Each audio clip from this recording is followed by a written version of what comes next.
আজকে আমি আপনাদেরকে গরুর চর্বি সহ মাংস দিয়ে মুগ ডালের ঘন্ট করে দেখাবো। আর আপনারা যদি গরুর মাংসের সাথে একটু চর্বি নিয়ে এইভাবে ঘন করে মুগ ডাল একবার রান্না করে খান, তাহলে কিন্তু বারবারই খেতে চাইবেন। আসসালামু আলাইকুম, welcome back to my channel. তো প্রথমে আমি কড়াইটা গরম করে মুগ ডালটি ভেজে নামিয়ে নেব। এবার মুগ ডালটি ভালো করে পরিষ্কার করে ধুয়ে পানি দিয়ে একটু সেদ্ধ করে নামিয়ে রেখে দিব। এবার আমার গরুর মাংসটা রান্না করে নেওয়ার পালা। এবার কড়াইয়ে দিয়ে দিলাম সয়াবিন তেল, দিয়ে দিলাম কিছুটা পেঁয়াজ কুচি। পেঁয়াজটা লাল লাল করে ভেজে বেরেস্তা করে আমি এবার উঠিয়ে নিচ্ছি।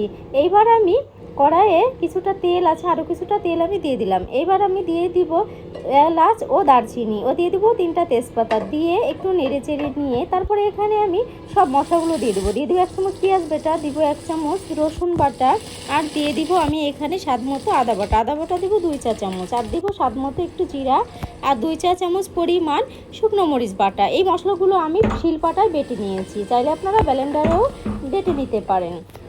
এবার মশলাটা নেড়ে চেড়ে একটু তেলের সঙ্গে ভেজে নিয়ে তারপর আমি এখানে দিয়ে দিব স্বাদ মতো লবণ ও দিব একটু হলুদ গুঁড়ো, দিয়ে মশলাটা একটু নেড়ে চেড়ে নিয়ে তারপর আমি এখানে মশলাটা কষানোর জন্য দিয়ে দিব সামান্য পরিমাণ একটু পানি দিয়ে ভালো করে মশলাটা আমি কষিয়ে নিব। যখন আমার মশলা দিয়ে ভালো করে উপরে তেল ছেড়ে দেবে, তখন কিন্তু মশলাটা পারফেক্ট কষানো হয়ে যাবে। এ পর্যায়ে আমি চর্বি সহ গরুর মাংসটা দিয়ে মশলার সঙ্গে একটু ভালো করে নেড়ে চেড়ে একটু ভেজে নিব।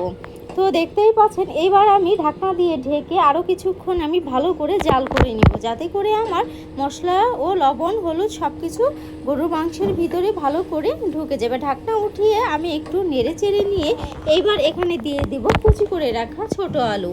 তো আপনারা চাইলে আলুটা নাও দিতে পারেন, তবে আলু দিলে বেশি একটু ভালো হবে ডালটা।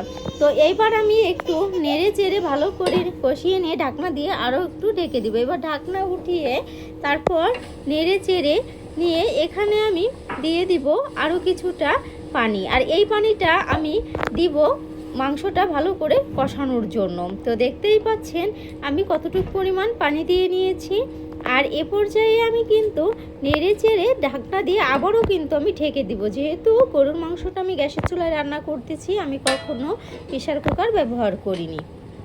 এরপর যে ঢাকনা উঠিয়ে দেখতেই পাচ্ছেন কত সুন্দর মাশাআল্লাহ আলু ও মাংসটা আমার সেদ্ধ হয়ে গেছে, তেল ছেড়ে দিয়েছে মাংস থেকে, একটুও পানি নেই।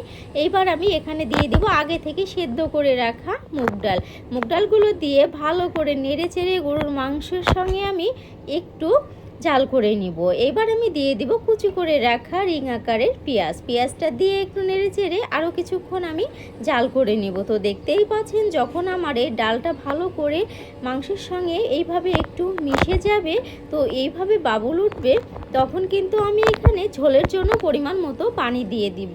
তো যেহেতু আমি এখানে ঘন ডালটাই রান্না করব ঘন্ট, সেহেতু আমি সেই পরিমাণই পানি দিলাম। আর যেহেতু আমার মাংসটা ভালো করে সেদ্ধ হয়ে গেছে, তো এরপর যে আমার রান্নাটা মোটামুটি হয়ে এসেছে, এখন আমি আগে থেকে তুলে রাখা বেরেস্তা বেটে রেখেছিলাম পেঁয়াজের, সেটি একটু দিয়ে নেড়ে চেড়ে ভালো করে এই ডাউলের সঙ্গে একটু মিশিয়ে নিব। তো এই পর্যায়ে নামিয়ে নেওয়ার আগে আমি এখানে দিয়ে দেবো এলাচ ও দারচিনি ভেজে গুঁড়ো করে রেখেছিলাম, সেটি দিয়ে আমি 5 মিনিটের মতো জাল করে নিয়ে তারপর কিন্তু আমি নামিয়ে নিব। তো দেখতেই পাচ্ছেন পারফেক্ট হয়েছে, আমার রান্নাটা কিন্তু হয়ে গেছে। তো এরপর যে দেখতে পাচ্ছেন রান্নাটা কত সুন্দর হয়েছে আর কতটুকু পরিমাণ ঘন হয়েছে।